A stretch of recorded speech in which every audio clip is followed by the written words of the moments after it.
Oluvannyuma lwa dictator ne mutabani we Muhoozi Kainerugaba okwagala okutta Ssaabasajja Kabaka bannayuganda mu nsi yonna ne tuteekawo embeera naffe ffennyini banna Boston banna Washington ne twekalakaasa ne baambasada ne tubalumba mu mayumba gaabwe ge basulayo bannange mwebala okukola omulimu ogwo kyova olaba ssaawa za kaakati Ssaabasajja Kabaka empologoma ya Buganda ali alive mumpulirize bulungi naye ebifaananyi bye mulabye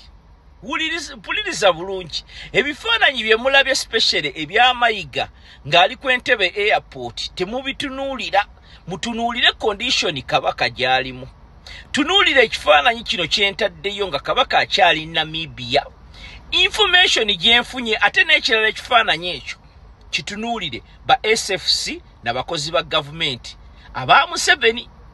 Museveni ne Muhoozi Kainerugaba baali bamuwambye kyova olaba Namibia kino ekifaananyi kyolaba kyentaddeyo talina muntu wa Buganda gwali naye bano ba SFC wuliriza bulungi ba SFC n'abakozi ba gavumenti ba ambasada ba gavumenti yani ya Museveni neera Kabaka waffe yabadde ayagala kugenda America oba Canada naye nga passport ye tagirina kyova olaba yakomyewo Uganda bannayuganda mwenna mbasaba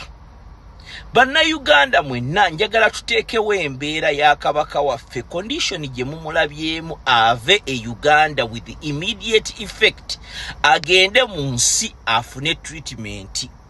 neera yagenza okukomawo nga bw'omulaba ng'ali mu buwambe nga talina condition yonna condition yakomawo mu Uganda ne kaakati ssaawa za kaakati ali mu buwambe mu Uganda